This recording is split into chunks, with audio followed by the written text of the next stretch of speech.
Welcome to my YouTube channel Sukant Ghosh. तो आज हम अकाउंट्स में क्लास 11th का basic accounting terms chapter number 2 पढ़ने वाले हैं। इसमें हम कुछ बेसिक अकाउंटिंग टर्म्स के बारे में सीखेंगे और जानेंगे कि ये टर्म्स जो है क्या होता है। तो आइए स्टार्ट करते हैं।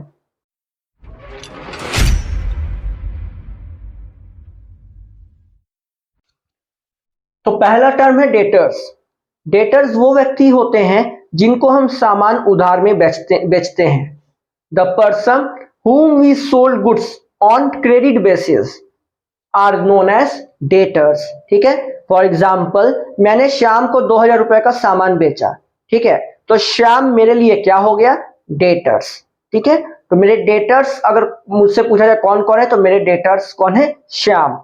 यानी श्याम से मुझे 2000 रुपए लेना पड़ेगा क्योंकि मैंने उसे 2000 रुपए सामान उधार में बेचा है। ठीक है, नेक्स्ट टर्म है क्रेडिटर्स। क्रेडिटर्स ठीक इसका उल्टा हो गया। अगर हमने किसी से सामान परचेस किया है उधार बेसिस पे, तो वे व्यक्ति हमारा क्या कहलाता है? क्रेडिटर्स। ठीक है, क्रेडिटर्स मतलब गुड्स परचेस्ड ऑन क्रेडिट। ठीक है, वही मैंने डेटर्स क्या बताया? Goods sold on credit. ठीक है, तो अगर क्रेडिटर्स है तो इसका मतलब हमें पैसा देना होगा। अगर डेटर्स है तो हमें उनसे पैसा लेना होगा। क्रेडिटर्स का एग्जांपल हो गया, फॉर एग्जांपल मैंने जो है मटेरियल परचेस किया है, रॉ मटेरियल परचेस किया है श्याम से। ठीक है, तो श्याम मेरे लिए क्या हो जाएगा? क्रेडिटर्स हो जाएगा। श्याम मेरे लिए क्या हो जाएगा? क्रेडिटर्स हो जाएगा। क्यों? क्योंकि मैंने जो है क्रेडिटर में उससे गुड्स परचेस किया है और मैंने उसको जो है मुझे जो उसको है पैसा देना पड़ेगा। एट द सेम टाइम अगर मैं उसे सामान उधार में बेचता हूं तो वो मेरे लिए क्या हो जाएगा? डेटर्स हो जाएगा। ठीक है, तो आपको क्रेडिटर्स और डेटर्स के बीच अंतर पता चल गया होगा कि क्या होता है। चलिए बढ़ते हैं अपने नेक्स्ट टॉपिक की ओर। नेक्स्ट टर्म है बिल्स रिसीवेबल्स और बिल पेबल्स। ठीक है, इसको हम लोग जो शॉर्ट में बीआर भी कहते हैं, बी ऑब्लिक आर, इसको जो है शॉर्ट में बीपी भी कहते हैं। ठीक है, बिल्स रिसीवेबल बिल्स पेबल क्या है? अगर हमने सामान उधार पे बेचा है, ठीक है, और बदले में हमें जो है पैसा मिलना बचा है, तो हम क्या इशू करेंगे? बिल्स रिसीवेबल इशू करेंगे। अगर हमने सामान उधार में खरीदा है, ठीक है, तो वो हमारे पास क्या रहेगा? बिल्स पेबल रहेगा। क्यों? तो कि हमें पेमेंट करना है, तो हमारे पास क्या रहेगा? Bills payable. अब देखिए, अब एक क्वेश्चन आता है कि सर, फिलहाल इसको आप लिख सकते हैं कि बिल्स रिसीवेबल में जो है डेटर्स और बिल्स पेबल किससे रिलेटेड हो जाता है? क्रेडिटर्स। अब मोस्ट इंपॉर्टेंट थिंग, सवाल पूछा जाता है कि सर डेटर्स और क्रेडिटर्स है, ठीक है, बिल्स रिसीवेबल और बिल्स पेबल है। सर बिल रिसीवेबल जो है डेटर्स के लिए यूज होता है, बिल्स पेबल जो है क्रेडिटर्स के लिए यूज होता है। यानी अगर हमने सामान उधार पे खरीदा है तो उधार पे अगर खरीदा है तो पेमेंट करना है तो बिल्स पेबल यूज होगा, और अगर हमने सामान उधार पे बेचा है और हमें पैसा मिलना तो हम क्या यूज करेंगे? Bills receivable. ठीक है, लेकिन एक सवाल और आता है,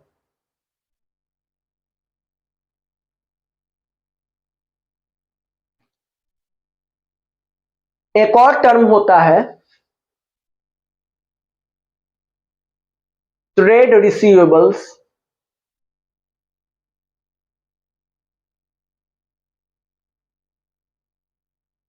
और ट्रेड पेबल्स। ठीक है, अब ध्यान से देखिए, सर ट्रेड रिसीवेबल और ट्रेड पेबल वही मतलब हो गया कि अगर हमने सामान उधार पे बेचा है तो हम क्या करेंगे? ट्रेड रिसीवेबल्स होता है वो। अगर हमने सामान उधार पे खरीदा है तो हम क्या यूज करेंगे? Trade payable. क्वेश्चन ये पूछता है इंटरव्यू में कि बेसिकली ट्रेड रिसीवेबल्स और बिल्स रिसीवेबल्स में क्या डिफरेंस है, और ट्रेड पेबल्स और बिल्स पेबल्स में क्या डिफरेंस है। क्या आपको ये क्वेश्चन का आंसर पता है? अगर नहीं पता है तो ध्यान से सुनिए। दोनों ही केस सेम है। रिसीवेबल्स की जहां बात होगी वहां पर मतलब होगा कि हमें कुछ मिलने वाला है, ठीक है, हमें कुछ मिलने वाला है। तो अगर गुड्स के केस में बात करें तो ये हमारा डेटर्स से रिलेटेड होगा, ठीक है। The same time trade payables या बिल्स पेबल, मतलब हमें कुछ ना कुछ पेमेंट करना है। तो अगर कुछ ना कुछ पेमेंट करना है तो यानी सीधा सा मतलब है हम किसको पेमेंट करेंगे सर, क्रेडिटर्स को ही तो पेमेंट करेंगे, ठीक है, लॉजिक बात है। लेकिन सर इन दोनों के बीच डिफरेंस क्यों है, जब दोनों का मतलब लगभग लगभग सेम है तो इन दोनों टर्म का अलग अलग यूज करने का मतलब क्या होगा, इसके पीछे कुछ तो लॉजिक होगा। लॉजिकली हम लोग तो अपना बर्डन नहीं बढ़ा सकते कि भाई ट्रेड रिसीबल जब मन चाहे लिख दो, जब मन चाहे बिल्स रिसीबल लिख दो, या जब मन चाहे ट्रेड पेबल्स लिख दो, जब मन चाहे बिल्स पेबल लिख दो। अंतर क्या है, बहुत बारीक अंतर है, ध्यान से सुनिए। फॉर एग्जाम्पल मैंने जो है शिवा से, ठीक है, मैंने शिवा से जो है सामान, शिवा को चलिए मैंने सामान बेचा, ठीक है, पहले बेचने वाला कंसीडर करते हैं। शिवा को मैंने सामान बेचा, केस 1। शिवा कहा कि मैं 2-3 दिन में आपको सर पैसा दे दूंगा, ठीक है, कंफर्म है, मैं 2-3 दिन में आपको पैसा दे दूंगा। तो उस केस में मुझे क्या, मैं कहूंगा ट्रेड रिसीवर, क्योंकि 2-3 दिन की बात है, हाँ भाई ठीक है 2-3 दिन के बाद वो दे देगा, ठीक है। लेकिन अब शिवा कह रहा है कि सर मैं आपको 2-3 महीने बाद ही दे पाऊंगा, क्योंकि मेरे पास अभी पैसा नहीं है, मैं अपना खुद का बिजनेस स्टार्ट कर रहा हूं, तो जब मेरे पास पैसे हो जाएंगे तभी मैं आपको चुका पाऊंगा। अब सवाल यह है कि पहला केस कि अब शिवा को मैं जानता नहीं हूं, नया नया बिजनेसमैन है, तो मैं क्या ओपन करूंगा सर, बिल्स रिसीबल, मतलब मैं एक बिल बना के दूंगा। बिल्स रिसीबल, बिल्स पेबल, इन दोनों में कुछ डिटेल्स रहेंगी, वो डिटेल्स क्या क्या रहेंगी, नेम ऑफ द कस्टमर या सप्लायर, ठीक है, नेम ऑफ द कस्टमर या फिर सप्लायर। उसके बाद अमाउंट ड्यू, कितना अमाउंट पे करना है, ड्यू डेट ऑफ अमाउंट, ठीक है, ड्यू डेट ऑफ अमाउंट, कितने महीने बाद ये पे करना है, 2 महीने बाद, 3 महीने बाद, एग्जैक्ट डेट, और सिग्नेचर, ठीक है, मतलब सिग्नेचर होना चाहिए कि हाँ मैंने इस बिल को एक्सेप्ट किया है, ठीक है। ये बेसिक कुछ चीजें हैं, होनी चाहिए, और भी चीजें होती हैं, लेकिन वो बिल्स ऑफ एक्सचेंज करके एक अलग चैप्टर है, जब वो हम पढ़ेंगे तो और बारीकी से सीखेंगे। तो यहां पर क्या हो जाता है सर, वहां बिल बनाते हैं, फिर से वही क्वेश्चन आता है कि सर अब बिल बनाने का क्या फायदा है, वो 2-3 महीने दे ही देगा, तो बिल बनाने से क्या होगा। अब आप ये समझिए, बात जब 2 से 3 दिन की थी तो कोई दिक्कत नहीं था, मैं 2-3 दिन में आराम से पैसा मिल जाता। लेकिन बात हो जा रही है सर 2-3 महीने की, 2-3 महीने तक वो जो मेरा पैसा है, वो जो मेरा मनी है, वो लॉक हो जा रहा है, वो क्या हो जा रहा है, लॉक हो जा रहा है, मतलब वो पैसा 2-3 महीने तक मुझे नहीं मिलेगा, मेरा पैसा मुझी को 2-3 महीने तक नहीं मिलेगा। अब ये सोचिए अगर इन केस मुझे वो 2-3 दिन में पैसा वो मिल जाता, सपोज कर लीजिए एक अमाउंट एज्यूम कर लेते से 10,000 रुपीज, 10K मैंने लिखा है, 10,000, के स्टैंड्स फॉर 1000, 10,000 में अगर मैंने उसको दिया तो 10,000 अगर मुझे 2-3 दिन में मिल जाते तो क्या मैं उस 10,000 को कहीं अच्छी जगह इन्वेस्ट करके उस पैसे को बढ़ा नहीं सकता था, या फिर इन्वेस्ट ना ही करूं, उसको मैं कहीं यूटिलाइज करके मैं उसको कहीं और यूजफुल तरीके से उसको यूज कर सकता था, या यूजफुल एक्टिविटीज में इन्वेस्ट कर सकता था, या कुछ भी कर सकता था अपने पैसे को ग्रो करने के लिए। बट अफसोस वो 10,000 तो मुझे अब 2-3 महीने बाद मिलेगा, और मेरा पैसा भी जो कहते हुए वो तो बढ़ेगा नहीं। तो उस केस में क्या करते हैं, जब भी हम बिल्स रिसीवेबल या बिल्स पेबल की बात करते हैं, ये दो बिल बनाते हैं, तो हम उस पर इंटरेस्ट चार्ज करते हैं। क्या चार्ज करते हैं, इंटरेस्ट चार्ज करते हैं। यानी सपोज कर लीजिए 10,000 का सामान है और वो कह रहा है कि 2-3 महीने बाद देंगे, तो अगर मैं बिल्स रिसीवेबल या बिल्स पेबल की बात आती है, ठीक है, तो वहां पर क्या हो जाएगा कि एक एग्रीमेंट होगा दोनों के बीच कि मैं जो आपसे 10% ब्याज लूंगा, यानी 10,000 का 10% 1,000 रुपए, यानी 2 से 3 महीने बाद, 2 से 3 महीने मैंने अभी लिखा है, वहां पर एग्जैक्ट टाइम लिखा रहेगा, 3 महीने बाद इतनी जुलाई को, या इतने जून जुलाई अगस्त जो भी होगा, तो उतने महीने बाद, इतने समय बाद मुझे 10,000 प्लस 1,000 ब्याज का, यानी 11,000 रुपए मुझे चाहिए, ठीक है, ये एग्रीमेंट होता है। और ये जरूरी है क्योंकि मुझे कुछ तो अपना नुकसान भरपाई करनी होगी। मेरा जो नुकसान हुआ है 2-3 महीने तक पैसा जो मैं ग्रो कर सकता था वो मैं ग्रो नहीं कर पाया, और इन केस मैं ग्रो नहीं कर पाया तो मुझे कुछ तो मतलब कॉम्पनसेशन मिलना चाहिए, भुगतान मिलना चाहिए मुझे, मतलब भुगतान जो मैंने किया है बदले में मुझे कुछ तो मिलना चाहिए, कॉम्पनसेट तो होना चाहिए ना मुझे कुछ ना कुछ। तो इसीलिए अंतर यह है कि ट्रेड रिसीवेबल्स जो कि सेल्स के केस में यूज होता है उसमें जब, और bills receivable, trade receivable bills receivable दोनों डेटर्स के केस में होते हैं, यानी goods sold on credit basis, उसमें बिल्स देते हैं और बोलते हैं कि इस अमाउंट पे हम एक फिक्स परसेंटेज ऑफ इंटरेस्ट ब्याज लेंगे, ठीक है। उसी तरह बिल्स पेमेंट में अगर मैंने गुड्स परचेस किया है तो मुझे पैसा देना होगा, तो अगर मैं 2-3 महीने बाद पेमेंट करूंगा तो ओरिजिनल अमाउंट से कुछ ज्यादा पे करूंगा, और अगर मैं बिल्स रिसीवेबल इशू करूंगा तो मेरे पास जो है कुछ एक्स्ट्रा पैसा आएगा। वो एक्स्ट्रा पैसा क्या है? वो इंटरेस्ट अमाउंट है, ब्याज जिसको हम कहते हैं, ठीक है। समझ में आ गई बात।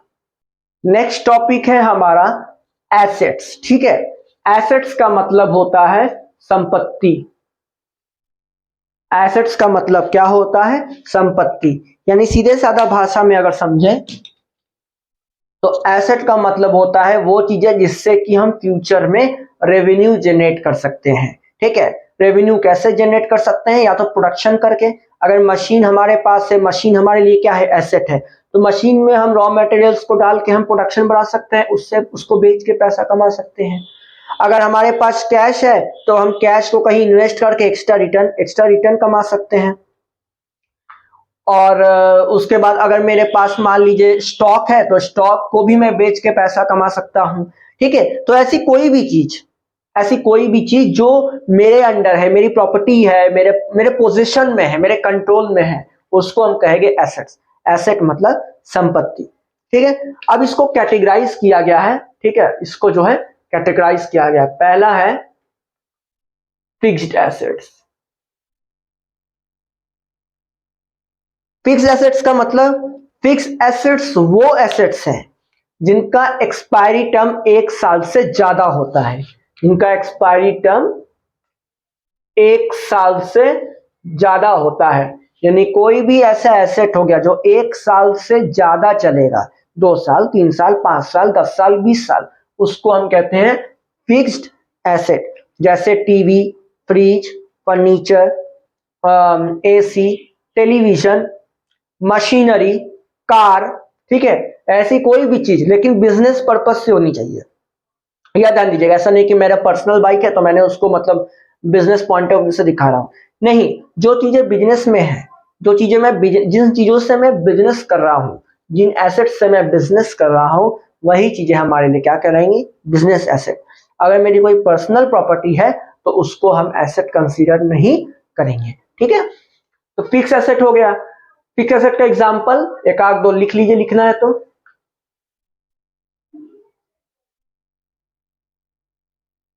मशीनरी या मशीन जो आप कह सकते हैं, उसके बाद एसी, टीवी, फर्नीचर, ठीक है। ऑफिस इक्विपमेंट, मतलब ऑफिस की कोई चीजें और भी तमाम चीज, ठीक है। पहला क्या हो गया? Fix asset. दूसरा क्या होता है सर? Current asset.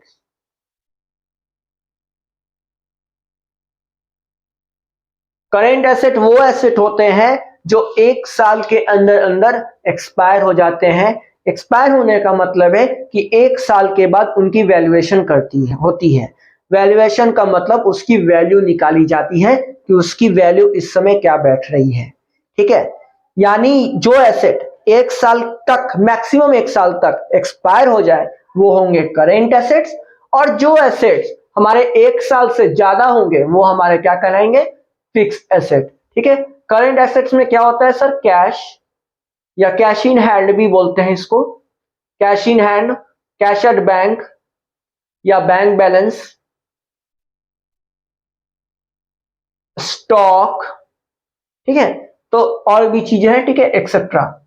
और भी चीजें हैं जो भी करंट एसेट्स में आती है, ऐसी तमाम चीजें हैं, लेकिन वो मैं आगे बताऊंगा, जैसे जैसे टर्म्स में बताते रहूंगा, मैं बताते रहूंगा कि वो आपका एसेट है कि क्या है, ठीक है। ये हो गया करंट एसेट। तो बेसिकली हमने अभी क्या पढ़ा है? फिक्स एसेट्स और करेंट एसेट्स। इसके अलावा और भी एसेट्स होते हैं, क्या होते हैं, आइए सीखते हैं। नेक्स्ट थर्ड होता है हमारा टेंजिबल एसेट्स और फोर्थ होता है इनटेंजिबल एसेट। टेंजिबल एसेट का मतलब, टेंजिबल का मतलब क्या होता है, वो चीजें, वो सब्सटेंस या वो थिंग जिनको हम देख सकते हैं, छू सकते हैं और फील कर सकते हैं, ठीक है, उसको कहते हैं टेंजिबल एसेट्स। जैसे आपका मशीन हो गया, कैश हो गया, स्टॉक हो गया, स्टॉक मतलब आपका रॉ मटेरियल्स वगैरह ये सब हो गया, ठीक है, फर्नीचर हो गया। तो ये सब चीजें क्या है, एक्सेट्रा, ये सब चीजें क्या है जिनको आप देख सकते हैं, छू सकते हैं, फील कर सकते हैं।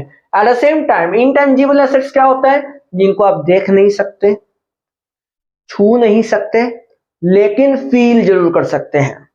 तीसरा मैंने क्या बताया था, देख सकते हैं, छू सकते और फील कर सकते हैं। इसमें देख नहीं सकते, छू नहीं सकते, लेकिन फील कर सकते हैं। ऐसी क्या चीजें हैं सर, ऐसा है गुडविल। अब आप पूछोगे गुडविल, गुडविल क्या होता है, बताता हूं। गुडविल हो गया, पेटेंट्स हो गए, कॉपीराइट हो गया, ट्रेडमार्क्स हो गया, एक्सेट्रा। गुडविल का मतलब होता है प्रतिष्ठा, ठीक है, प्रतिष्ठा मतलब मान सम्मान। देखिए अब जैसे टाटा की कंपनी है, ठीक है, टाटा की कंपनी बहुत नामी कंपनी है, उसका मतलब दूर दूर तक बिजनेस फैला है, इंटरनेशनल में भी बिजनेस फैला है। अब एक टाटा की कंपनी मान लीजिए, और एक मान लीजिए छोटा मोटा कोई स्वीट हाउस मान लीजिए, सुरेश स्वीट हाउस, ठीक है, अगर किसी का सुरेश स्वीट हाउस है तो प्लीज बुरा मत मानेगा, ये सिर्फ एक एग्जांपल है, ठीक है। मान लीजिए सुरेश स्वीट हाउस। अब ऑब्वियस ही बात है, आप सबसे पहले किसके यहाँ जाना पसंद करेंगे, टाटा के यहाँ जाना पसंद करेंगे, क्योंकि उसके यहाँ की स्वीट अच्छी भी है, क्वालिटी वाली भी है, भले ही प्राइस थोड़ी सी हाई होगी, लेकिन सुरेश से तो बहुत अच्छी होगी, ठीक है। हो सकता है आपके लोकेलिटी में भी कोई स्वीट हाउस हो, जैसे हमारे लोकेलिटी में बहुत सारी स्वीट हाउस है, ठीक है, जैसे राज स्वीट हाउस है, और भी बहुत सारे स्वीट हाउस है, ठीक है, इस तरह से। तो गुडविल का मतलब होता है इज्जत, प्रतिष्ठा, सम्मान। जिस कंपनी की गुडविल ज्यादा हाई होगी, उस कंपनी का जो है जो वैल्यूएशन होगा वो भी हाई होगा। जैसे क्षीर सागर, आप लोग ने क्षीर सागर तो सबको ही सुना ही होगा, तो क्षीर सागर की मिठाई बहुत अच्छी होती है, बहुत क्वालिटी वाली होती है, और प्राइस भी अच्छी खासी होती है, ठीक है। तो गुडविल क्या होता है, आपका बेसिकली इज्जत। गुडविल आप देख सकते हैं सर, देख नहीं सकते, छू सकते हैं, छू नहीं सकते, लेकिन फील कर पाते हैं। अच्छा, ये मिठाई वाले की दुकान में तो बहुत भीड़ है, जरूर ये मिठाई वाला बहुत अच्छा मिठाई बेचता होगा। अरे वो देखो टाटा मिठाई वाला, वो तो बहुत बढ़िया मिठाई बेचता है यार, उसके यहाँ चलेंगे। अच्छा टाटा का प्रोडक्ट है, अरे अंबानी का प्रोडक्ट है, अरे बिरला जी का प्रोडक्ट है। तो ऐसे ऐसे जब हम नाम सुनते रहते हैं तो हमारा दिमाग ऑटोमेटिकली उनकी तरफ आकर्षित हो जाता है, अट्रैक्ट करने लगता है, क्योंकि हमें लगता है कि ब्रांड नेम से ही जो है, ब्रांड नेम से मतलब हम क्या हो जाते हैं, बहुत ज्यादा अट्रैक्टिव हो जाते हैं, इन्फ्लुएंस हो जाते हैं। हमें लगता है कि नहीं, यही चीजें जो है इस कंपनी की चीजें अच्छी हैं, अगर एक प्रोडक्ट अच्छी है तो बाकी प्रोडक्ट्स भी अच्छी ही होंगी, ठीक है। पेटेंट्स कराते हैं, कॉपीराइट, ट्रेडमार्क, पेटेंट्स, कॉपीराइट मतलब हो गया कि हम कभी कभी यूट्यूब वगैरह में जाते हैं तो कॉपीराइट चेक होता है, अगर आपको पता होगा, जो भी वीडियो बनाते होंगे यूट्यूब का, तो उसमें पूछता है कि कहीं कंटेंट कहीं का चोरी वोरी तो नहीं किया है, या सेम टू सेम कंटेंट तो नहीं है, तो ये चीजें देखता है मतलब। और पेटेंट हो गया, जैसे कि मेरा बुक है, ठीक है, अब मैंने अपने बुक का पेटेंट करा लूंगा कि मेरे बुक का हूबहू कोई कॉपी ना नकल ना निकाल सके। अगर कोई नकल निकालता है तो उस व्यक्ति पर जुर्माना दिया जाएगा, या फिर कार्रवाई भी हो सकती है, उस आदमी को पेनलाइज्ड भी किया जा सकता है, ठीक है, मतलब उसको कुछ पैसा भुगतान भी करना पड़ सकता है, ठीक है। आई होप समझ गए होंगे टेंजिबल और इंटेंजिबल एसेट्स के बीच डिफरेंस। नेक्स्ट है हमारा वेस्टिंग एसेट्स। वेस्टिंग एसेट्स वो एसेट्स होते हैं जिनको कंज्यूम करने के बाद, या जिनको इस्तेमाल या यूज करने के बाद जब वो चीजें खत्म हो जाती हैं, तब वो हमारे लिए किसी काम की नहीं रहती है। मतलब जब तक हम उसे इस्तेमाल करेंगे वो हमारे काम की है, और जब वो चीज खत्म हो जाएगी तो वो हमारे लिए वैल्यूलेस हो जाएंगी। जब तक हम उसे यूज करेंगे वो हमारे लिए वैल्यूएबल रहेंगी, और जब वो खत्म हो जाएंगी तो वो हमारे लिए वैल्यू लेस हो जाएंगी। फॉर एग्जाम्पल कोल माइन, कोयले का खदान। जब हम कोयले खदान से कोयला निकालते हैं तो वो लैंड हमारे लिए वैल्यूएबल है, यूजफुल है, क्योंकि हम उससे कोयला निकालते हैं, और कोयले से हम तरह तरह के यूज में रखते हैं, बेचने के पर्पस पे, या फिर ईंधन बनाने के पर्पस से, ठीक है, एज अ फ्यूल। लेकिन जब कोयले का खदान खत्म हो जाएगा, मतलब कोयले के खदान में कोयला खत्म हो जाएगा, तो उस लैंड का क्या हमें कोई यूज होगा? कोई यूज नहीं होगा, तो हम उसको यूज नहीं कर पाएंगे। तो यही सब कहलाते हैं एसेट्स, वेस्टिंग एसेट्स। जैसे ऑयल वेल्स, तेल का खदान हो गया, कोल माइंस, ठीक है। मतलब बेसिकली कह सकते हैं कि एक्सट्रैक्शन ऑफ नेचुरल रिसोर्सेस। जो हम नेचुरल रिसोर्सेज यानी जमीन के अंदर जो भी नेचुरल रिसोर्सेस को हम एक्सट्रैक्ट करते हैं, मतलब निकालते हैं बाहर, जब तक वो हमें मिलता रहता है, एक्सट्रैक्शन जब तक करते रहते हैं तब तक हमें मिलता रहता है। एक बार जब वो लैंड खाली हो जाता है तब हमें कुछ नहीं मिलता, और वो तब हमारे लिए क्या हो जाता है? वेस्टिंग हो जाता है, क्योंकि वो हमारे लिए वेस्ट है। तो इसीलिए इस तरह के एसेट्स को कहा गया है वेस्टिंग एसेट्स, ठीक है। नेक्स्ट है हमारा लिक्विड एसेट्स।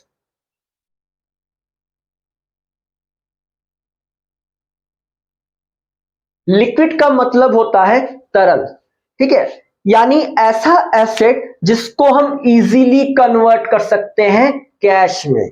याद रखिएगा इस चीज को, लिक्विड एसेट वो एसेट्स है, these are those assets which can be easily convertible into cash. तो लिक्विड एसेट्स के जो एग्जांपल होते हैं वो आपके हैं कैश, बैंक, मार्केटेबल सिक्योरिटीज, यानी वो सिक्योरिटीज यानी वो बॉन्ड्स या डिपॉजिट्स जिनको हम मार्केट में दे के हम पैसा अर्न कर सकते हैं।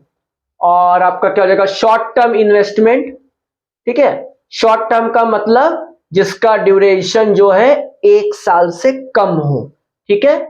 यानी जिसे आप करेंट इन्वेस्टमेंट्स भी कह सकते हैं, ठीक है। तो ये होते हैं cash, bank, marketable securities and short term investment etcetera, ऐसे एसेट्स जो इजीली कन्वर्ट हो जाते हैं कैश में। कैश खुद में कैश है, वो तो ऑलरेडी कैश फॉर्म में रखा है। अब थोड़ा सा समझ लेते हैं कि लिक्विड एसेट्स की जरूरत क्या है। अब मान लीजिए अगर हमें अर्जेंट पेमेंट करना है, तो अगर हमारे पास कैश बैलेंस है तो हम इजीली पेमेंट कर पाएंगे, बिल्कुल कर पाएंगे। बट अगर हमारे पास कैश नहीं है, हमारे पास मशीन है, तो मशीन को हम लोग बेच के पैसा अर्न कर सकते हैं। हाँ सर कर सकते हैं, तो क्यों ना करें। तो इसीलिए नहीं कर सकते हैं क्योंकि मशीन के बेचने के लिए पहले उसका वैल्यूएशन करना पड़ेगा, दूसरा उसके खरीदार ढूंढने होंगे, फिर एक एग्रीमेंट होगा कि सर इस प्राइस पे हमें लेन देन करना है, फिर हो सकता है वो बंदा कहे कि नहीं मैं बाद में आपको पैसा दूंगा। तो ये सारे फैक्टर्स जो है इंपैक्ट डाल सकते हैं हमारे कैश को रिसीव करने में। इन दैट केस एक लमसम टाइम जो है वेस्ट हो सकता है।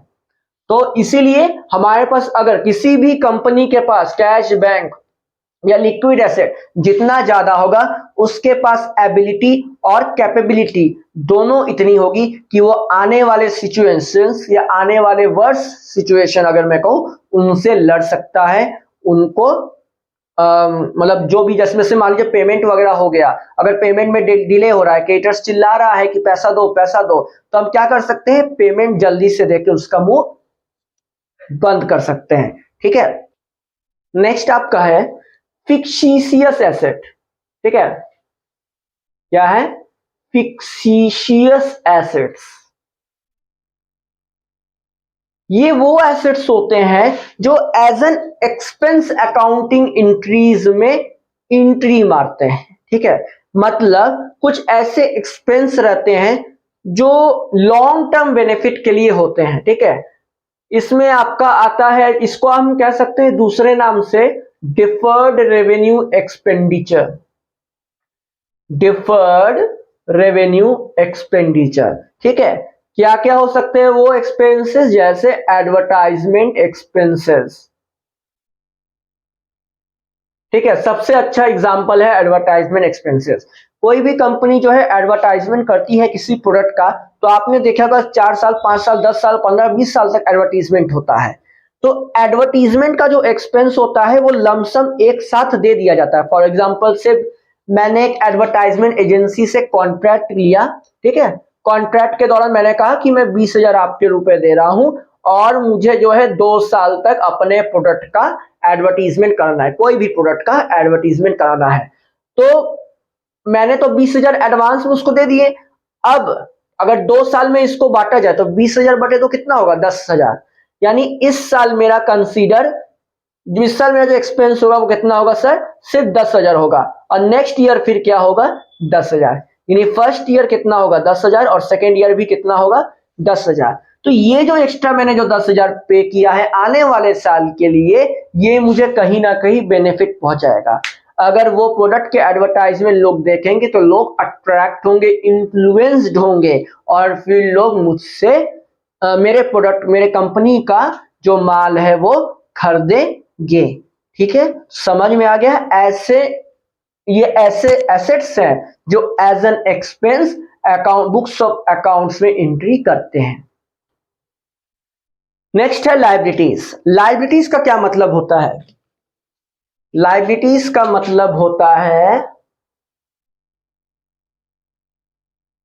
दायित्व। ठीक है, लायबिलिटीज का मतलब होता है दायित्व। अगर हमें समझना है तो हम इसे सर दर्द के नाम से भी जान सकते हैं। ठीक है, इंग्लिश में आप इसको कह सकते हैं बर्डन। अब क्यों? लायबिलिटीज, देखिए एसेट क्या है? ऐसी चीजें जो हमारा रेवेन्यू जनरेट करेगा। जितना हमारे पास एसेट रहेगा हम उतने ज्यादा अच्छे रिजल्ट दे पाएंगे, हम उतने ज्यादा अमीर कहलाएंगे। बट लायबिलिटीज यानी दायित्व यानी सरदर्द, लायबिलिटीज का मतलब होता है जब हम किसी दूसरे पर्सन को पेमेंट देना चाहते हैं, ठीक है, या सर्विसेज देना चाहते हैं, इस तरह की चीजों को हम क्या कंसिडर करते हैं? लायबिलिटीज। क्यों? क्योंकि हमारी रेस्पॉन्सिबिलिटी है, हमारा दायित्व है कि मुझे उसको फलाना पेमेंट देना पड़ेगा। फॉर एग्जाम्पल, मान लीजिए मैं किसी शिशिर नाम के लड़के को जो है 10,000 रुपए मुझे देना था। ठीक है, अब वो रोज मुझे फोन करता है, सर आप मेरे 10,000 कब देंगे, आप मेरे 10,000 कब देंगे। तो इन दैट केस वो जो 10,000 मुझे देने हैं वो एक्सपेंस है एक तरह से, क्योंकि मुझे देने हैं, and that becomes a liability for me. वो मेरे लिए लायबिलिटी है, सर दर्द है, क्योंकि मेरा सर दर्द हो चुका है, वो बार बार मुझे रोज फोन कर रहा है। तो जब तक मैं उसे उसके पैसे नहीं लौटाऊंगा तब तक वो चुप नहीं बैठेगा। ठीक है, तो जिस तरह से एसेट्स के पार्ट थे उस तरह से लायबिलिटीज के भी पार्ट है। आइए जान लेते हैं उन्हें भी। लायबिलिटीज भी 3 टाइप्स के होते हैं। पहला है फिक्स लायबिलिटीज, ऐसे लायबिलिटीज जिनका एक्सपायरी डेट 1 साल से ज्यादा होता है, यानी 1 साल से अगर ज्यादा समय है हमारे पास उसको पेमेंट करने के लिए, उस चीज का पेमेंट करने के लिए, उस लायबिलिटी का पेमेंट करने के लिए, तो हम उसे क्या कहेंगे? फिक्स लायबिलिटी कहेंगे। ठीक है, अब एग्जाम्पल क्या हो जाएगा फिक्स लायबिलिटी का, यहां पर मैं लिख देता हूं।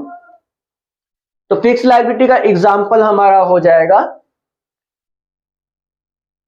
सिक्योर्ड लोन, मॉर्गेज, इसमें टी साइलेंट होता है। ठीक है, MORTGAG, मॉर्गेज। अब मैं मतलब बताऊंगा।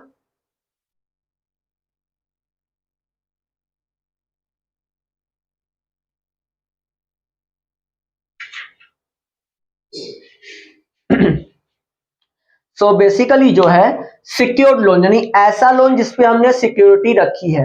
ठीक है, ऐसा लोन जिसपे हमने सिक्योरिटी रखी है। तो जब ऐसा कोई लोन लेते हैं तो ऑब्वियस सी बात है वो लॉन्ग टर्म के लिए लेते हैं। देखिए जहां भी वर्ड आ जाएगा शॉर्ट टर्म, उसका मतलब क्या होगा कि 1 साल से कम है, मैक्सिमम 1 साल या उससे कम। अगर लॉन्ग टर्म आ जाएगा तो मिनिमम 1 साल से ज्यादा, मैक्सिमम कुछ भी हो सकता है, 10, 15, 20, 25, 50 साल जितना भी। ठीक है, तो सिक्योर्ड लोन का मतलब क्या हो गया? ऐसा लोन जिसपे सिक्योरिटी रखी गई है। फॉर एग्जांपल, मैं बैंक के पास जाता हूं, मैं कहता हूं मुझे 5 लाख रुपए लोन दीजिए। वो कहेगा कि हम मैं 5 लाख लोन देने के लिए तैयार हूं, लेकिन आपको कोई एसेट सिक्योरिटी रखना पड़ेगा। क्यों? इन केस अगर पेमेंट में डिफॉल्ट हो जाता है, डिफॉल्ट का मतलब अगर मैं पेमेंट नहीं दे पाता हूं तो वो लोग उस एसेट को बेच के पैसा अपना कॉम्पनसेट करेंगे। यानी 5 लाख का लोन जैसे मुझे चाहिए तो वो लोग मांगते कि अनुमान की 6, 6.5 लाख का, मतलब मॉर्गेज से ज्यादा जो है एसेट कुछ रखी है। अब मैंने अगर 7.5 लाख की प्रॉपर्टी रखी तो उसमें से अगर मैं पेमेंट नहीं कर पाया इन केस, तो 5 लाख रुपए जो है बैंक उसमें से उसको प्रॉपर्टी को बेच के निकाल लेगी, बाकी पैसा वो मुझे थमा देगी। ठीक है, मॉर्गेज मतलब वही हो गया जब हम हिंदी में इसको कहते हैं गिरवी। ठीक है, जब हम कोई चीज गिरवी रखते हैं, जैसे गोल्ड लोन आपने सुना होगा वगैरह वगैरह। तो मॉर्गेज भी एक तरह से क्या है, जब हम कोई चीज गिरवी रखते हैं तो उसको कहते हैं मॉर्गेज। बैंक लोन वही हो गया सिक्योर्ड लोन की तरह। ठीक है, बैंक लोन मतलब जब हमने बैंक से लिया है और सिक्योर्ड लोन का मतलब क्या है, अगर हमने कोई फाइनेंशियल इंस्टीट्यूशन से लिया है तो उसका मतलब होता है सिक्योर्ड लोन। ठीक है, तो ये हो गया आपका फिक्स लायबिलिटी। बात करते करंट लायबिलिटी, सिंपल है, जो 1 साल से मैक्सिमम 1 साल या 1 साल से कम है। करंट लायबिलिटी मतलब छोटे मोटे एक्सपेंस, जैसे यहां लिख देता हूं आउटस्टैंडिंग लायबिलिटीज, ठीक है, या आउटस्टैंडिंग एक्सपेंस भी कह सकते हैं आप, या एडवांस इनकम कह सकते हैं, ठीक है, और क्रेडिटर्स हो गया, अनसिक्योर्ड लोन हो गया,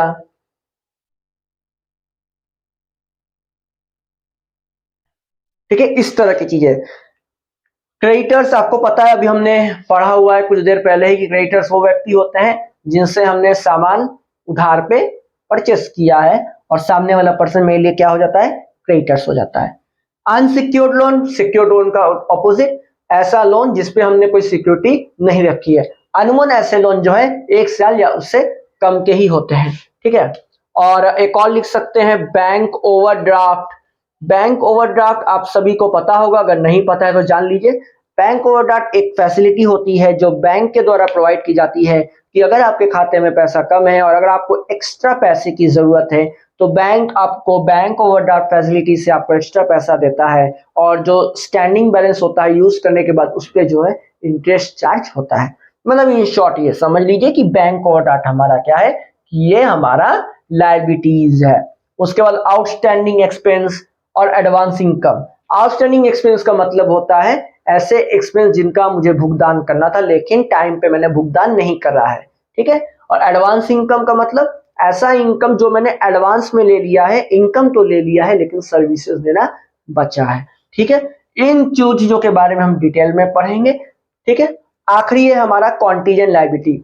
ऐसी लायबिलिटीज, मतलब ऐसी लायबिलिटीज जो हो भी सकती है नहीं भी हो सकती है, डाउटफुल है जो, ठीक है। एग्जाम्पल के तौर पे ये मान लीजिए जैसे कोर्ट में केस चल रहा है। अब कोर्ट में अगर केस चल रहा है तो या तो हम केस जीतेंगे या तो हारेंगे।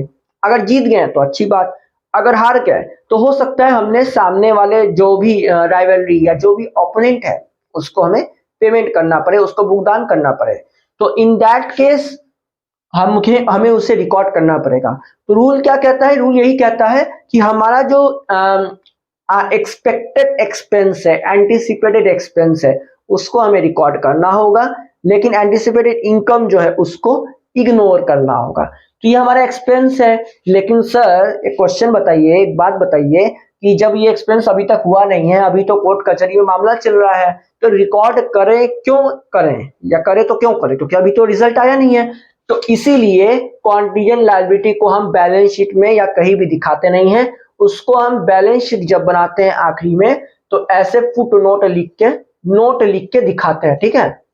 इसको कहते हैं फुट नोट। कॉन्टीजेंट लायबिलिटी को हम लोग एज अ फुट नोट दिखाते हैं। फुट मतलब क्या होता है, अंगूठा, पैर, ठीक है, पैर के नीचे जो अंगूठे होते हैं, फुट नोट। नोट मतलब एक छोटा सा नोट, तो फुट मतलब यहां पर मतलब है नीचे, ठीक है। तो नीचे हम लोग एक नोट लिख देते हैं इस तरह से, नोट, और शॉर्ट में लिख देते हैं क्लेम अगेंस्ट, जो भी नाम है, सूर्यकांत मान लीजिए, फॉर 2000 इन कोर्ट। मतलब अभी 2000 रुपए का कोर्ट में केस चल रहा है, एंड फॉर दैट केस जो है उसकी एंट्री हो भी सकती है, नहीं भी हो सकती है, ठीक है। नेक्स्ट टॉपिक है हमारा इवेंट। इवेंट का मतलब रिजल्ट ऑफ एन हैपनिंग और अ ट्रांजेक्शन। हम कोई भी लेन देन करते हैं, खरीदते हैं, बेचते हैं, उसका रिजल्ट क्या आता है उसी को कहते हैं इवेंट, ठीक है। अब इवेंट में क्या हो सकता है सर, प्रॉफिट, ग्रॉस प्रॉफिट हो सकता है, नेट प्रॉफिट हो सकता है, ग्रॉस लॉस हो सकता है, नेट लॉस भी हो सकता है। अभी आपको ग्रॉस और नेट का एक्चुअल मतलब अभी समझ में नहीं आएगा, ठीक है। इन शॉर्ट अभी के लिए समझ लीजिए कि ग्रॉस का मतलब होता है टोटल, मतलब बिना किसी डिडक्शंस के, बिना कुछ काटे पीटे जो मेरा एक्चुअल प्रॉफिट बन रहा है वो हो गया ग्रॉस प्रॉफिट। अब अगर मैं उससे कुछ खर्च माइनस कर दूं, ठीक है, किसी भी तरह का खर्च माइनस कर देता हूं तो तब हमारा वो कहलाएगा नेट प्रॉफिट, ठीक है। ग्रॉस का मतलब टोटल अगर उसमें से हम कुछ भी डिडक्ट करते हैं, कुछ भी माइनस करते हैं, डिडक्ट करते हैं, तो वो हमारा कहलाएगा नेट। अब प्रॉफिट हुआ कि लॉस हुआ, ये हमारा कौन बताता है? इवेंट। ये जो रिजल्ट हमारा निकला है इसी को क्या कहते हैं? इवेंट। नेक्स्ट है हमारा ट्रांजैक्शन। ट्रांजैक्शन कुछ नहीं है, हम अगर कोई चीज परचेस कर रहे हैं, कोई चीज सेल कर रहे हैं, ठीक है, तो वो हमारा क्या होता है? ट्रांजैक्शन। अब हम लोग कैश में कर रहे हैं या क्रेडिट में कर रहे हैं उससे मतलब नहीं है। जो भी ट्रांजैक्शन कर रहे हैं फाइनेंशियल नेचर का होना चाहिए, मनी में मेजर होना चाहिए, और कैश हो या क्रेडिट हो उससे हमें मतलब नहीं है, तो उसको हम लोग क्या कहते हैं? ट्रांजैक्शन। नेक्स्ट टॉपिक हमारा है वाउचर्स। तो वाउचर्स क्या होता है पहले ये समझ लेते हैं। वाउचर्स एक ऐसा डॉक्यूमेंट कह सकते हैं, एक ऐसा डॉक्यूमेंट कह सकते हैं जो ये बताता है जिसके बेसिस पर ट्रांजैक्शन हुआ है, ठीक है, ट्रांजैक्शन हुआ है, उस ट्रांजैक्शन की जो हमें एंट्री करनी है वो किसको देख के करनी है? वाउचर्स को देख के। यानी बेसिकली अगर एग्जांपल्स बताए वाउचर्स के, जो जैसे हो जाता है डेबिट नोट, ठीक है, कुछ एग्जांपल्स हो गए डेबिट नोट, क्रेडिट नोट, ठीक है, बिल्स, इनवॉइस, ठीक है। तो बेसिकली हम वाउचर जब बनाएंगे, वाउचर का मतलब है कि ट्रांजैक्शंस की एंट्री कैसे करनी है, किसके बिहाफ पे करनी है? करनी है इनके बिहाफ पे। हम परचेस करेंगे, परचेस रिटर्न करेंगे, सेल्स करेंगे, सेल्स रिटर्न करेंगे, तो उसका बिल हमारे पास होगा। तो बिल के बेसिस पर जो है हम वाउचर्स बनाएंगे, मतलब हम एंट्री रिकॉर्ड करेंगे अलग अलग खाते में, परचेस का परचेस में, सेल्स का सेल्स में। अब दो तरह के वाउचर्स होते हैं, सोर्स वाउचर और अकाउंटिंग वाउचर। सोर्स वाउचर नाम से ही समझ में आ रहा है, सोर्स मतलब इसका एक्चुअल सोर्स पता होना चाहिए कि किस बिल से, किस इनवॉइस से, या फिर किस लेजर अकाउंट से, या फिर किस ट्रांजैक्शन से हमने ये उठाया है। क्या परचेज वाउचर से उठाया है, या सेल्स वाउचर है, क्या है, बिल्स है, इनवॉइस है, क्या चीज है, ठीक है। और जब सोर्स वाउचर मिल जाता है तो उसके बेसिस पे हम बनाते हैं अकाउंटिंग वाउचर्स, मतलब अब उसकी एंट्रीज जो है हम बुक्स ऑफ अकाउंट्स में करने लगते हैं, ठीक है। आई होप आपको वाउचर, सोर्स वाउचर और अकाउंटिंग वाउचर दोनों समझ में आया होगा। नेक्स्ट है आपका परचेसेस, ठीक है। नो डाउट जो भी सामान हम खरीदते हैं उसको कहते हैं परचेसेस, और जो भी हम सामान हम बेचते हैं उसको कहते हैं सेल्स, ठीक। अब परचेज हो या सेल्स हो, ये दोनों दो तरह के होते हैं। पहला कैश परचेजेस, दूसरा क्रेडिट परचेजेस। सेल्स में भी कैश सेल्स या फिर क्रेडिट सेल्स। अच्छा ये बताइए कि अगर क्रेडिट परचेज होता है तो किसका नाम आता है? अगर आप लोगों ने आंसर सही बोला है तो आपका आंसर क्रेडिटर्स होना चाहिए। जिन्होंने क्रेडिटर्स ये सोचा होगा इन 2-3 सेकेंडों में उनका आंसर सही है। और सेल्स में कौन होता है सर? डेटर्स होता है। अच्छा DEBTORS, यहां पर बी जो है साइलेंट होता है, डेबटर्स नहीं कहते हैं, डेटर्स कहते हैं, ठीक है। आई होप ये परचेजेस और सेल क्लियर हुआ होगा। नेक्स्ट आपका है गुड्स ट्रेडेड इन। अब देखिए बात यह है कि जब हम गुड्स की बात करते हैं तो हम रॉ मटेरियल्स की बात करते हैं, ठीक है। अकाउंट्स में गुड्स का मतलब फिलहाल होता है स्टॉक यानी कच्चा माल, raw materials, semi finished product यानी ऐसे प्रोडक्ट जो वर्क इन प्रोग्रेस है, ठीक है, और आखिरी होता है फिनिश्ड प्रोडक्ट्स। तो रॉ मटेरियल जैसे हो गया आपका लकड़ी, ठीक है, लकड़ी हमारा क्या है? रॉ मटेरियल है। अब लकड़ी से मान लीजिए हम कोई टेबल बना रहे हैं, टेबल के 4 पांव जो है हमने बना लिए, वो क्या हो जाएगा? हमारा सेमी फिनिश्ड प्रोडक्ट। और जब टेबल बन के तैयार हो जाएगा तब हम उसे क्या कहेंगे? फिनिश्ड प्रोडक्ट, ठीक है। बट अब गुड्स ट्रेडेड इन का यहां पर मतलब होता है, अब मैं तो मान लीजिए जरूरी नहीं है कि हर कोई व्यक्ति कच्चा माल ही बेचे, कूलर भी बेचता है, एसी भी बेचता है, जो लोग मशीन बेचते हैं वो लोग मशीन भी बेचते हैं। तो उनका बिजनेस गुड्स का नहीं है, एसेट का है। गुड्स अलग हो गया, एसेट अलग चीज हो गई। गुड्स का मतलब स्टॉक, एसेट का मतलब हो जाता है मशीन जो फ्यूचर में हमें जनरेट करेगी क्या? रेवेन्यू।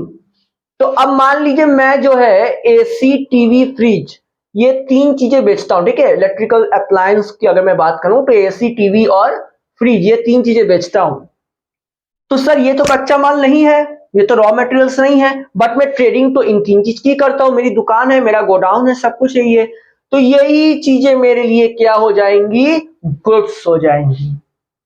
यानी जो बिजनेसमैन जिस चीज का बिजनेस कर रहा है वो उसके लिए गुड्स हो जाएगा, अगर उसको छोड़ के वो दूसरा कुछ अगर करता है तो फिर उसके लिए वो गुड्स नहीं कहलाएगा, उसके लिए वो एसेट कहलाएगा।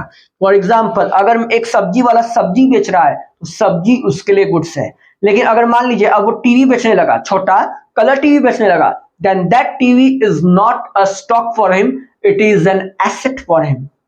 But at the same time, if a person is selling TV because his business is selling TV only, okay, so that means that business enterprise is dealing with the stock and not with the asset। यानी अगर मैं AC TV या fridge ही बेच रहा हूं तो यही मेरे लिए क्या है, गुड्स है, ये फिर मेरे लिए एसेट नहीं कहलाएंगे।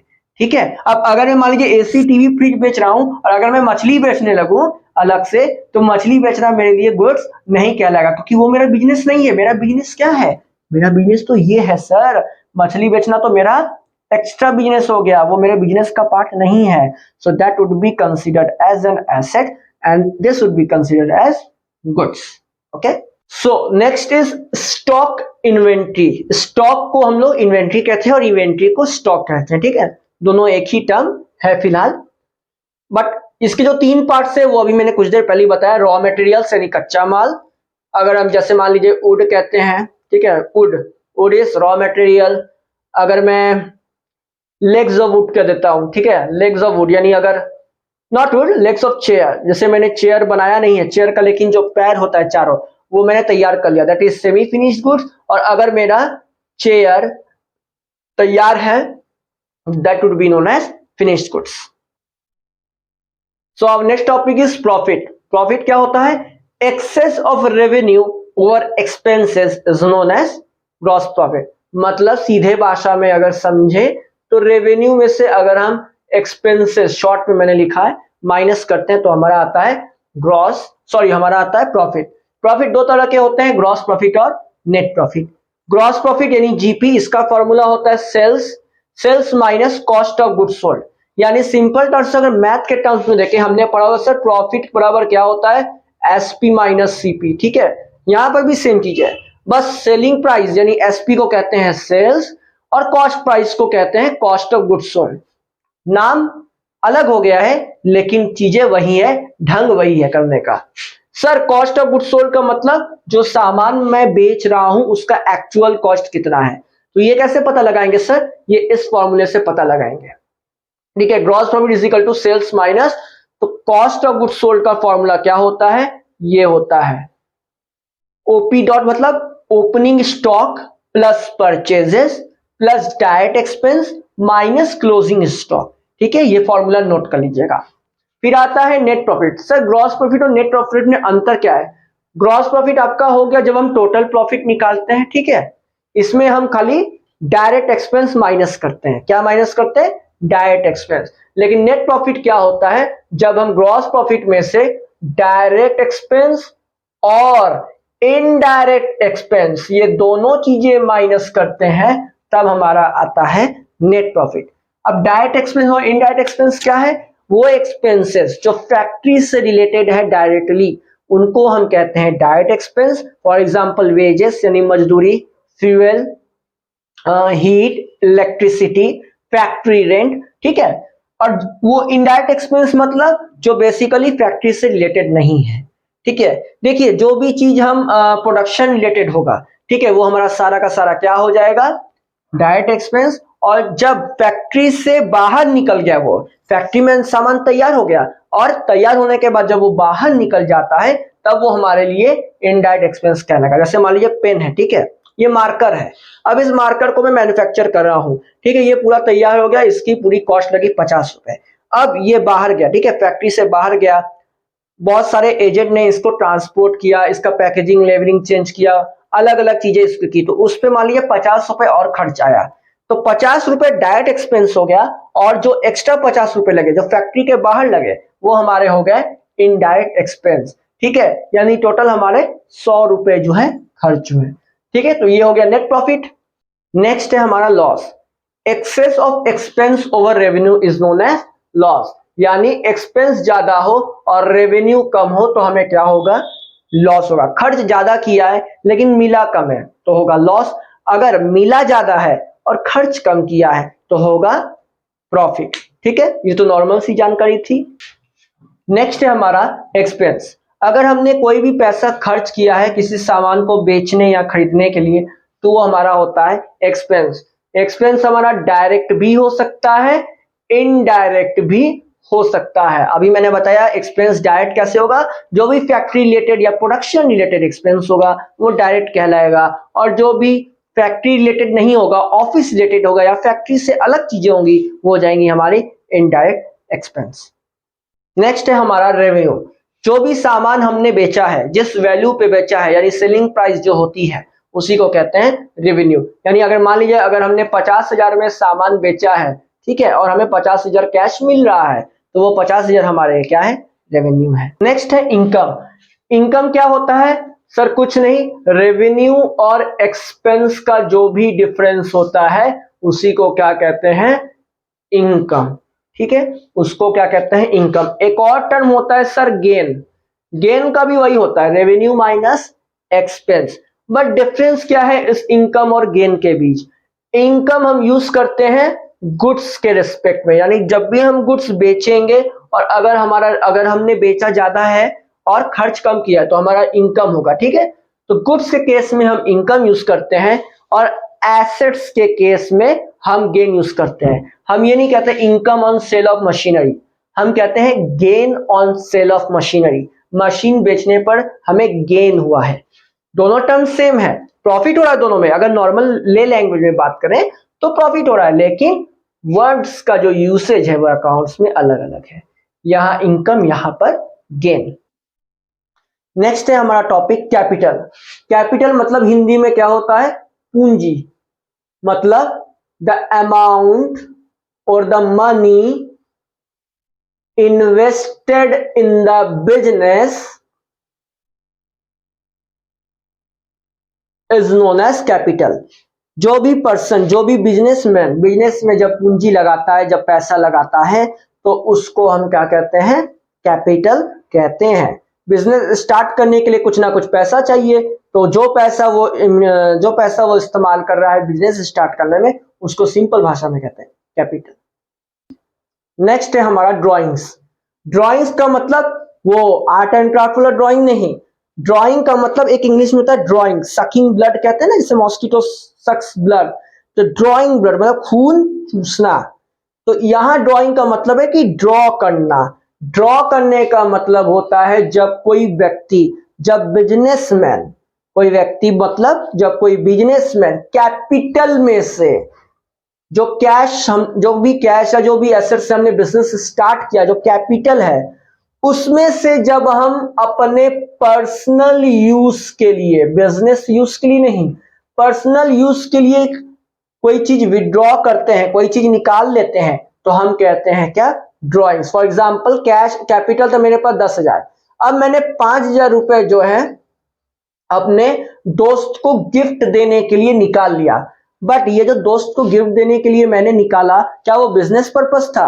बिल्कुल नहीं, वो तो पर्सनल पर्पस था, मेरा प्राइवेट पर्पस का था।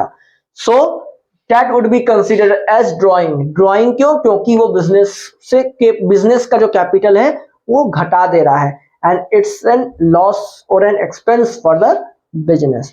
लॉस हो जा रहा है बिजनेस का, क्योंकि 10,000 कैपिटल से घट के 5,000 हो जा रहा है। ठीक है, तो ड्राइंग मतलब जब भी पर्सनल यूज के लिए कोई भी इस्तेमाल करता है, प्रोप्राइटर विड्रॉ करता है पैसा या स्टॉक या कुछ भी, अपने निजी कारणों के लिए, अपने निजी इस्तेमाल के लिए कोई भी चीज जब इस्तेमाल करें तो उसको कहते हैं drawings. Cost. So next topic is cost. Cost मतलब जो भी हमने खर्च किया है, ठीक है, जो भी सामान का यू कैन से क्रय मूल्य है, हिंदी में आप लोग पूछना क्रय मूल्य और विक्रय मूल्य, मतलब जिस अमाउंट पे हमने कोई चीज परचेस किया है वो उसको कहेंगे हम क्या, cost. So next topic is expenditure. Expenditure, expense खर्च था, एक्सपेंडिचर भी खर्च है, लेकिन अंतर क्या है सर? एक्सपेंस हम तब यूज करते हैं जब हम स्टॉक वगैरह खरीदते हैं, और एक्सपेंडिचर हम तब यूज करते हैं जब हम किसी एसेट को खरीदते हैं या फिर लायबिलिटी इंकर्ड करते हैं। यानी अगर मैं मशीन खरीद रहा हूं, ठीक है, अगर मैं मशीन खरीद रहा हूं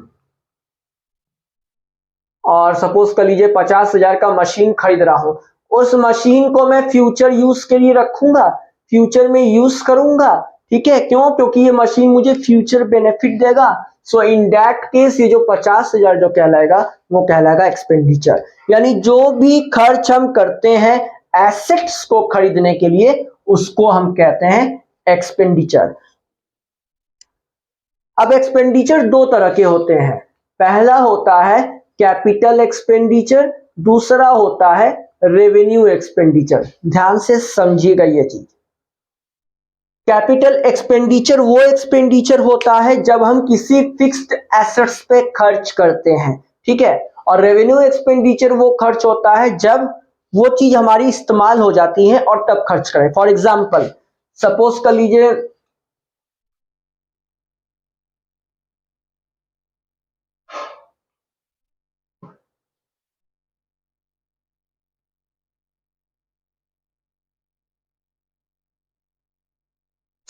मैंने एक बुलेट खरीदा, ठीक है, वैसे बुलेट लग नहीं रहा है ये, ठीक है, एज्यूम कर लीजिए कि ये मैंने बुलेट खरीदा है, ठीक है। अब मैंने बुलेट समझ लीजिए खरीद लिया है 2.5 लाख में, ठीक है, 2.5 लाख में मैंने ये बुलेट खरीदा है। अब मैंने क्या क्या दिखा कि मुझे नहीं यार बुलेट में मैं थोड़ा सा कस्टमाइज करना चाहता हूँ, थोड़ा सा चेंजेस लाना चाहता हूँ, बुलेट का लाइट थोड़ा सा चेंज करना चाहता हूँ, इसका सीट जो है मैं इस पे सीट पे कवर लगाना चाहता हूँ, वगैरह वगैरह पेंट कराना चाहता हूँ। तो इन सब का जो कॉस्ट लगेगा वो लगेगा मेरा 50,000 रुपए, ठीक है। तो एक्चुअल कॉस्ट अगर टोटल कॉस्ट देखे तो टोटल कॉस्ट मेरी कितनी आ जा रही है? 3 लाख आ जा रही है। तो अभी मैंने इस्तेमाल नहीं किया है बुलेट को, बुलेट को इस्तेमाल किए बिना उस पर मैंने जो भी खर्चा डेंटिंग पेंटिंग या कोई भी कॉस्ट अगर मैंने इस्तेमाल किया है, यूज किया, कॉस्ट खर्च किया है, तो वो हमारा क्या कहलाएगा? Capital expenditure. यानी इस केस में कैपिटल एक्सपेंडिचर मेरा कितना हो जाएगा सर? 3 लाख। अब अगर मैं इस बुलेट को जो है सपोज कर लीजिए 3 महीने तक इस्तेमाल करता हूं, ठीक है, और उसके बाद जो है बुलेट जो है कुछ खराब हो जाता है, कलर उड़ जाता है, कलर फेडअप हो जाता है, थोड़ा बहुत जो है मान लीजिए रिपेयरिंग कॉस्ट भी लगता है। तो अब रिपेयरिंग कॉस्ट की बात करें तो रिपेयरिंग कॉस्ट हमें पता चला 10,000, हमने खरीदा कितने में था? 2.5 लाख। उस समय हमें 50,000 नहीं देने पड़े थे, मैंने बस 2.5 लाख में ही खरीदा था, और अब जाके मुझे 10,000 देना पड़ रहा है। तो इस केस में मेरा जो रेवेन्यू एक्सपेंडिचर हो जाएगा वो सिर्फ और सिर्फ 10,000 होगा। यानी इस्तेमाल अगर हमने कोई एसेट कर लिया और फिर उस पर अगर कोई एक्सपेंस कर रहे हैं तो हमारा कहलाएगा रेवेन्यू एक्सपेंडिचर। और अगर हमने इस्तेमाल नहीं किया है और उसको इंस्टॉलेशन एक्सपेंस यानी इंस्टॉल करते वक्त जितना भी खर्चा एक साथ लगा रहे हैं तो वो कॉस्ट जो है उसमें जुड़ जाएगी और टोटल कॉस्ट में जोड़ के लिखना पड़ेगा। तो कैपिटल एक्सपेंडिचर उस केस में हो जाएगा 3 लाख, लेकिन रेवेन्यू एक्सपेंस तब होगा अगर हमने 3 महीने इसको यूज करने के बाद जो खर्चा किया है वो सिर्फ खर्चा कहलाएगा रेवेन्यू एक्सपेंडिचर। नेक्स्ट है हमारा डिस्काउंट। डिस्काउंट मतलब छूट। मतलब मान लीजिए जैसे 500 रुपए का सामान मैंने लिया, मैंने बोला यार तू मुझे जानता है तो 50 रुपए मुझे छूट दे दे, तो सामने वाला को मुझे कितने देना पड़ेंगे? 450 रुपए, ठीक है। तो ये होता है डिस्काउंट। अब डिस्काउंट दो तरीके का होता है, पहला होता है ट्रेड डिस्काउंट, दूसरा होता है कैश डिस्काउंट। तो अंतर समझ लीजिए, ट्रेड डिस्काउंट कौन देता है सर? पहला पॉइंट, होलसेलर रिटेलर को देता है। कैश डिस्काउंट कौन देता है? रिटेलर कस्टमर को देता है, ठीक है। ट्रेड डिस्काउंट की एंट्री बुक्स ऑफ अकाउंट में डायरेक्टली नहीं होती है, डायरेक्टली नहीं होती है, लेकिन कैश डिस्काउंट की एंट्री डायरेक्टली होती है। अब कैसे पता चलेगा? एग्जांपल समझते हैं। 50,000 का सामान है, ठीक है, तो उसका लीजिए ट्रेड डिस्काउंट दिया है 10% और कैश डिस्काउंट भी दिया है 10%, ठीक है, दोनों दिया है। तो सबसे पहले याद रखिएगा हमेशा जो लगेगा वो ट्रेड डिस्काउंट लगेगा। तो 50,000 का सामान था, अब ट्रेड डिस्काउंट 10% लगने का मतलब है कि 50,000 का जो है 10% कितना हो जाएगा सर? सर 50,000 का 10% निकालेंगे तो 5,000 हो जाएगा, यानी 5,000 स्ट्रेट अवे वो मुझे छूट दे रहा है। यानी अब मुझे 50,000 की जगह कितना सामान देना पड़ेगा सर? 5,000 माइनस कर देंगे तो 45,000 रुपए मुझे देने पड़ेंगे। तो हम लोग ये 5,000 जो छूट दिए हैं वो अलग नहीं दिखाएंगे, वो अलग से नहीं दिखाएंगे। हम लोग डायरेक्ट क्या दिखाएंगे कि मेरा जो सामान खरीदाया है वो 45,000 का खरीदाया है। लेकिन अब कैश डिस्काउंट निकालना है तो किस पे निकलेगा सर? ये जो 45,000 है वो उस पे निकलेगा। क्यों? क्योंकि अब मुझे 45,000 रुपए देने हैं। तो इन दैट केस इसका 10% जब निकालेंगे तो कितना आ जाएगा सर? 4500। यानी 4500 को हमें अलग से दिखाना पड़ेगा। तो 4500 अगर हम 45,000 में से नहीं देना पड़ेगा, जो कि क्या है डिस्काउंट है, तो कितना माइनस कितना देना पड़ेगा सर? सर 45,000 देना था, 4500 छूट हो गया तो बचा आपका 40,500। यानी फाइनल कैश मुझे कितना देना है? 40,500 रुपए देना है। ठीक है, तो समझ गए ट्रेड डिस्काउंट और कैश डिस्काउंट के बीच। एक और पॉइंट जान लीजिए, ट्रेड डिस्काउंट क्यों देते हैं? होलसेलर रिटेलर को इसलिए देता है क्योंकि बल्क में गुड्स खरीदता है। बल्क में खरीदने का मतलब लार्ज क्वांटिटी, बहुत ज्यादा लार्ज क्वांटिटी में सामान बेचता है। वही बात की जाए कैश डिस्काउंट की तो वो लार्ज क्वांटिटी में नहीं बेचता है, वो तो छोटे छोटे कस्टमर्स को स्लॉट्स में बेचता रहता है। ठीक है, तो बेसिकली कैश डिस्काउंट देने का जो मेन रोल होता है वो होता है प्रॉम्प्ट पेमेंट। याद रखिएगा, प्रॉम्प्ट पेमेंट का मतलब क्विक पेमेंट। मतलब अगर थोड़ा सा डिस्काउंट दे दिया जाए और मान लीजिए 100 रुपए नुकसान लेकर अगर मुझे पैसा मिल जा रहा है बाकी, तो इसमें हर्ज क्या है? ठीक है, 1,000 का सामान लग रहा है, अब मैंने कहा चल भाई मैं तुझे 200 डिस्काउंट देता हूँ, 800 रुपए दे दे। तो सामने वाले भी सोचेगा कि यार अभी 200 दे दे रहा है, बाद में क्या पता आनाकानी कर ले, अभी 200 का फायदा में, चलो अभी दे देते हैं 800 रुपए इसको। तो वो बंदा क्या करेगा? 800 रुपए दे देगा। अब हो सकता है मैं अगर उसे डिस्काउंट न दूं तो वो मुझे 10 दिन 12 दिन 15 दिन तक झेला भी सकता है। तो उस झेलने से बचने के लिए, ताकि मुझे पेमेंट क्विकली मिल जाए, तो हम कैश डिस्काउंट देते हैं। कौन देता है? रिटेलर कस्टमर को देता है। नेक्स्ट है हमारा रिबेट। रिबेट का मतलब ही देखिए छूट होता है, लेकिन रिबेट और डिस्काउंट में अंतर है। रिबेट हम तब देते हैं जब, जैसे मान लीजिए मेरे पास जो है 1 किलो एप्पल थे, ठीक है, 1 किलो एप्पल थे। अब मान लीजिए 1 किलो नहीं माना, चलिए 3 दिख रहे तो 3 ही मान लेते हैं। ठीक है, 3 एप्पल्स हैं। अब 3 एप्पल में से एक एप्पल खराब हो गया। ठीक है, एक एप्पल जो है खराब हो गया, और ये भी एप्पल थोड़ा सा कीड़ा पड़ गया, और ये भी एप्पल कुछ कलर उड़ गया है, जिसकी वजह से इसके क्वालिटी में जो है अंतर आ गया है। लेकिन मेरे पास तो स्टॉक पड़ा हुआ है, मैंने तो इसे खरीद लिया है, मुझे तो किसी ना किसी तरह से इसको मार्केट में बेच के हटाना है। तो हम क्या करते हैं, मान लीजिए इसकी कॉस्ट थी, टोटल कॉस्ट 300 रुपए, तो हम क्या करते हैं कि इसको जो चलिए 100 रुपए में हटा दीजिए, 200 रुपए में मैं आपको बेच के हटाता हूं। रिबेट का यहां मतलब होता है कि क्वालिटी अगर पुअर हो जाती है या इंफीरियर क्वालिटी है, कम दाम वाली चीज है, ठीक है, सुपीरियर क्वालिटी नहीं है, इंफीरियर है, लोकल है, तो क्या करता है आदमी? उसका दाम घटा के उसको बेच देता है। तो ये होता है रिबेट। तो हमारा नेक्स्ट टॉपिक है अकाउंट। हम कहते हैं बुक्स ऑफ अकाउंट। अलग अलग खाते होते हैं, परचेस का, सेल्स का, कैश का, ठीक है, क्रेडिट हो गया तो क्रेडिटर्स का नाम आता है। तो ये जो अलग अलग नाम से जो खाता बनाते हैं, इसी खाते को क्या कहते हैं? अकाउंट। नेक्स्ट है आपका books of accounts. Books of account का मतलब जिस बुक्स में हम अकाउंट्स की एंट्री करते हैं, ट्रांजैक्शंस रिकॉर्ड करते हैं, उसको हम कहते हैं बुक्स ऑफ अकाउंट। जैसे परचेस का बुक हो गया, सेल्स बुक हो गया, बीआर बुक हो गया यानी bills receivable, bills payable book हो गया, जनरल प्रॉपर हो गया। तो ये हमारे क्या हो गया? Books of account. Next is entry. Transactions या इवेंट, अगर हम किसी को बुक्स ऑफ अकाउंट्स पे रिकॉर्ड करते हैं तो उसी को कहते हैं एंट्री। कहते हैं ना कि एंट्री कर लीजिए, बैंक में आप जाते तो कहते हैं एंट्री कर लीजिए रजिस्टर पे, तो वही होती है एंट्री। नेक्स्ट जो सबसे कॉमन टर्म है, डेबिट और क्रेडिट। अकाउंट्स में डेबिट और क्रेडिट ही तो है। क्या है ये एक्चुअली? देखिए, अगर सिंपल भाषा में बोले तो डेबिट हमारा इटालियन वर्ड डेबिटो से आया है, क्रेडिट हमारा इटालियन वर्ड क्रेडिटो से आया है। डेबिटो, क्रेडिटो। तो बेसिकली जो लेफ्ट हैंड साइड कॉलम होता है वो होता है डेबिट कॉलम, और जो राइट हैंड साइड जो कॉलम होता है वो है क्रेडिट कॉलम। ठीक है, बेसिकली ये कैश बुक में होता है, लेकिन ऐसा जरूरी नहीं है, क्योंकि बैलेंस शीट की बात करें तो लेफ्ट हैंड साइड क्रेडिट होता है और राइट हैंड साइड डेबिट होता है। तो बेसिकली इन शॉर्ट में अगर बताना हो डेबिट और क्रेडिट क्या है, तो हम ये कह सकते हैं कि ये दो ऐसे सिंबल्स हैं जिनके बेसिस पर हम ये दिखाते हैं कि कौन सा ट्रांजेक्शन क्या दर्शाता है, क्या आया है मेरे पास, क्या गया है, कौन पेमेंट रिसीव कर रहा है, कौन पेमेंट दे रहा है।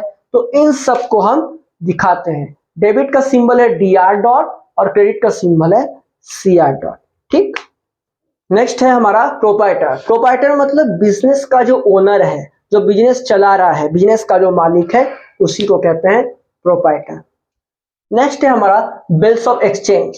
बिल्स ऑफ एक्सचेंज मैंने आपको बताया था कि जो बिल्स रिसीवेबल था जिसको शॉर्ट में कहते हैं BR और बिल्स पेबल BP, यानी जब हम कोई लेन देन करते हैं और बदले में बिल्स एक्सचेंज करते हैं तब हम उसको क्या कहते हैं, बिल्स ऑफ एक्सचेंज। ठीक है, मान लीजिए अगर हमने सामान उधार पे बेचा है तो हम क्या इशू करेंगे, बिल्स रिसीवेबल, और अगर हमने सामान उधार पे खरीदा है तो हमें क्या मिलेगा, बिल्स पेबल। ठीक है, ये चीज याद रखिएगा। इसमें पूरा एक चैप्टर है जो कि आगे हम बाद में पढ़ेंगे। नेक्स्ट है हमारा topic depreciation. Depreciation means decrease in the value of assets.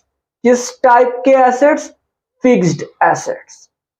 ठीक है, decrease in the value of assets due to tear and wear of a machinery. Machine हो सकता है, AC हो सकता है, जितने भी तरह के हमारे फिक्स एसेट्स हैं उसमें अपने आप कमी आ जाए तो वो क्या होता है, डेप्रिसिएशन। डेप्रिसिएशन हमारा नॉन कैश एक्सपेंस है। ठीक है, अब समझिए, जैसे मान लीजिए मैंने मोबाइल खरीदा, नया नया खरीदा है, क्या जरूरी है मतलब 1 साल बाद क्या मोबाइल में कोई चेंजेस नहीं आएंगे, आएंगे ही। उसका कलर थोड़ा फेडअप हो जाएगा, वो कहीं से थोड़ा सा टूट जाएगा। तो ऐसा क्या हो सकता है, मतलब ऐसा एसेट चीज है जो उसकी क्वालिटी में, उसकी एफिशिएंसी में क्या होगा, कमी आएगा। एक मशीन है, वो पहले दिन जब नया नया था तो जितनी एफिशिएंसी से काम कर रहा था, क्या 100 दिन बाद उतनी ही एफिशिएंसी से काम करेगा, नहीं, उसकी क्वालिटी में गिरावट आएगी। तो उसकी क्वालिटी में गिरावट आने का मतलब है कि पहले, अब मान लीजिए वो 10,000 रुपए का था, लेकिन पुराने हो जाने की वजह से हम कहते नहीं है कि ये तो सेकेंड हैंड है, ये तो पुराना हो गया, ये तो इस्तेमाल किया हुआ है, तो हम as a second hand purchase करेंगे। सेकेंड हैंड का मतलब हम 10,000 से कम में लेंगे, मान लीजिए 7,000 में लेंगे, तो वैल्यू देखिए ऑटोमेटिकली गिर गई। अनुमान जो जो आपका 10,000 है, हमको मिलना था 10,000, लेकिन मिल कितना रहा है, 7,000, यानी 3,000 का कहीं ना कहीं हमारा लॉस हो रहा है। सो डेप्रिसिएशन हमारा क्या हो जाता है, एक्सपेंस हो जाता है, मतलब बिना एक्सपेंस, बिना कैश में पेमेंट किए ऑटोमेटिकली हमारा एक्सपेंस हो जाता है। It's a non cash expense, याद रखिएगा, ये MCQ में पूछ सकता है। क्यों, because due to the reduction in efficiency, due to wear and tear, टूट जाता है, मरोड़ जाता है, एफिशिएंसी में गिरावट हो जाता है। ठीक है, सिर्फ और सिर्फ किसमें, फिक्स एसेट्स में। नेक्स्ट है हमारा बैड डेट्स। बैड डेट्स का मतलब वो पैसा जो हमें नहीं मिला। हमने सुशील को सामान बेचा 5,000 रुपए में, लेकिन सुशील जो है इनकैपेबल हो गया, अब वो पैसा दे नहीं पा रहा है, भगोड़ा घोषित हो गया मान लीजिए। तो भगोड़ा हो गया तो मेरे तो 5,000 गए, मैंने जब 5,000 का सामान बेचा था 5,000 मिलना था, लेकिन अब मुझे वो 5,000 नहीं मिलेगा, तो वो मेरे लिए क्या हो जाएगा, बैड डेट्स। इसको हिंदी में कहते हैं डूबा हुआ ऋण। क्या कहते हैं, डूबा हुआ ऋण। नेक्स्ट है हमारा इंसॉल्वेंट। इंसॉल्वेंट मतलब दिवालिया। दिवालिया मतलब जो दिवालिया घोषित कर दिया जाए, भगोड़ा घोषित कर दिया है कि व्यक्ति जो है अब पैसा पे नहीं कर पाएगा। लेकिन बैड डेट्स में क्या होता है कि अब वो पैसा दे नहीं रहा है। इंसॉल्वेंट थोड़ा सा अलग होता है। इंसॉल्वेंट का मतलब कि वो कैपेबल नहीं है। ठीक है, मतलब वो अब पेमेंट नहीं कर पाएगा, वो पैसा अब मुझे चुका नहीं पार कर पाएगा, क्योंकि अब उसके पास कैपेबिलिटी या कैपेसिटी नहीं है। इसी का उल्टा होता है सॉल्वेंट। ठीक है, जब वही व्यक्ति कैपेबिलिटी रखता है कि वो मेरा लिया हुआ पैसा या उधार मुझे पे कर दे, मुझे लौटा दे, that person is known as solvent. Next है हमारा बैड डेट्स रिकवर।